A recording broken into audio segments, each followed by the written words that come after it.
Coba bayangin ini, kamu lagi berdiri di sebuah ruangan batu yang gelap, 100 meter di bawah tanah. Dan seseorang di sudut ruangan mulai bersenandung. Satu nada rendah. Kamu merasa aneh, getarannya bukan cuma di telinga, tapi di seluruh tulang. Di otak kamu rasanya ada yang bergeser. Kamu nggak sadar, tapi neuron-neuron di otakmu mulai menembak dalam ritme yang sama persis dengan suara itu. Detak jantungmu melambat. Pikiranmu jadi jernih, kosong. Seperti kamu lagi setengah meditasi, setengah sadar. Dan orang yang bersenandung itu hanya melakukannya di sebuah ruangan batu yang dibangun 6.000 tahun lalu. Jauh sebelum piramida Mesir, sebelum Stonehenge, sebelum manusia punya aksara. Namanya Hippogeum al-Saflieni. Kuil bawah tanah di Pulau Malta. Satu-satunya candi prasejarah bawah tanah yang pernah ditemukan di dunia. Tapi sebenarnya, bukan bawah tanah yang membuatnya istimewa. Bukan juga usianya. Tapi satu frekuensi. Januari 1902 di kota Paola, Malta. Seperti biasa, pekerja sedang menggali sumur baru di dekat perumahan. Dan pada kedalaman sekitar 10 meter, palu mereka menembus kosong. Lantai batu yang mereka injak ternyata adalah atap yang menutupi sesuatu. Mereka turun dengan hati-hati dan menemukan diri mereka berdiri di dalam labirin ruangan yang dipahat langsung dari batu kapur. Bukan gua alami. Tapi pahatan tangan manusia, 3 lantai ke bawah, dengan dinding yang mulus seperti dipoles dengan alat yang bahkan tidak kita temukan. Arkeolog tiba. Mereka menyadari bahwa Hippogeum bukan satu ruangan. Ini kompleks. Lebih dari 30 ruang, lorong, dan aula yang saling terhubung. Beberapa ruangan cukup besar untuk menampung puluhan orang. Yang lain kecil, seperti sel. Di lantai paling bawah, sekitar 12 meter di bawah permukaan tanah, ada ruangan yang paling dalam. Dindingnya dicat merah, lukisan spiral yang berputar-putar dalam pola yang tidak biasa. Di dalamnya, kerangka. Lebih dari 30.000 kerangka manusia. Hippogeum bukan kuil. Bukan juga tempat tinggal. Ini ruang bawah tanah massal. Tapi bukan makam biasa. Ada sesuatu di udara ruangan itu, sesuatu yang baru terasa ribuan tahun kemudian.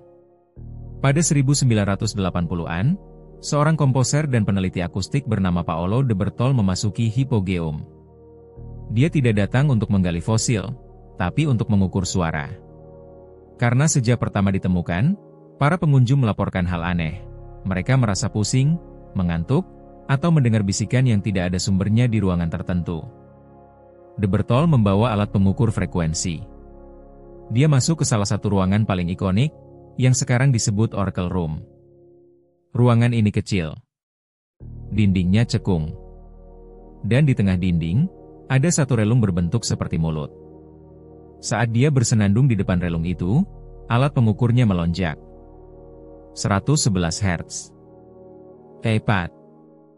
Suara pada 111 Hz menyebar ke seluruh Hippogeum.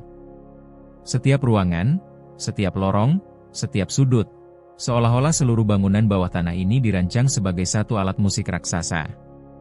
Suara pada frekuensi lain hilang di dinding batu kapur. Tapi 111 Hz menggema terus. Bukan cuma menggema, dia seolah mengaktifkan ruangan itu. Penelitian selanjutnya mengungkap sesuatu yang lebih aneh lagi. 111 Hz itu berada di frekuensi yang sama dengan gelombang otak manusia saat kita dalam keadaan tidur nyenyak atau meditasi dalam. Bukan kebetulan, kata beberapa peneliti. Kamu masuk ke Hippogeum, suara itu menyelimuti tanpa kamu sadari, dan otakmu mulai menyelaraskan diri. Iramanya berubah. Tubuhmu merespon seolah kamu sudah ada di ruangan itu sejak lahir. Tapi siapa yang membangun ini? Kita tahu Hippogeum dibangun sekitar 3.600 hingga 2.500 sebelum Masehi. Itu berarti pembangunannya memakan waktu lebih dari 1.000 tahun. 3 generasi, mungkin lebih, bekerja di gua ini dalam kegelapan, memahat batu kapur dengan alat batu dan tanduk rusa. Tidak ada logam. Tidak ada roda. Tidak ada sistem pencahayaan yang kita ketahui. Dan mereka berhasil menciptakan ruangan di mana satu frekuensi bertahan sempurna selama ribuan tahun.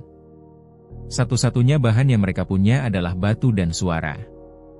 Tapi entah bagaimana, mereka tahu. Tidak ada satupun catatan tertulis yang ditinggalkan. Hipogeum adalah cerita tanpa kata-kata.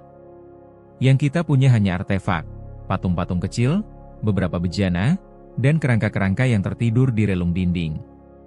Salah satu yang paling terkenal adalah figur Slave Lady, patung kecil wanita berbaring, dengan satu tangan di bawah kepala seperti tidur. Ukurannya hanya 12 cm. Tapi posenya, terlalu mirip dengan posisi tidur yang nyenyak. Seperti dia dipahat saat sedang dalam kondisi yang sama seperti yang dirasakan oleh setiap orang yang pernah masuk ke Hipogeum. Pertanyaannya tetap, apakah mereka membangun Hipogeum sebagai makam yang kebetulan punya sifat akustik aneh? Atau mereka membangunnya untuk fungsi itu sendiri, menciptakan ruang di mana orang bisa memasuki keadaan kesadaran lain? Apakah itu ritual? Pengobatan? Atau sekadar tempat untuk merasakan apa yang tidak bisa dijelaskan di permukaan tanah? Hari ini, Hipogeum adalah situs warisan dunia UNESCO. Tiketnya dipesan berbulan-bulan sebelumnya. Hanya 80 orang per hari yang diizinkan turun. Karena karbon dioksida dari napas manusia perlahan merusak dinding batu kapur. Seperti Hipogeum sendiri, perlindungannya adalah tentang keseimbangan. Seberapa banyak kita bisa tahu tanpa menghancurkan apa yang kita cari. Dan itu ironis, karena untuk sesuatu yang dibangun dengan tujuan, apapun tujuannya, kita masih tidak bisa memastikan apa tujuan itu. Sampai sekarang, 3.000 meter kubik batu dan ruang itu masih menyimpan rahasia. Dengan 111 Hz yang terus berdengung di dindingnya, menunggu siapapun yang turun ke sana untuk mendengarkan.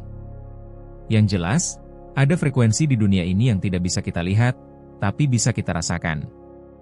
Dan 6.000 tahun lalu, seseorang sudah tahu cara menggunakannya. Pertanyaannya, dari mana mereka belajar? Kalau kamu penasaran dengan tempat-tempat seperti ini yang seolah dirancang oleh peradaban yang terlalu maju untuk zamannya, ada satu tempat lain yang lebih aneh dari Hipogeum. Tapi itu cerita lain, untuk malam yang lain.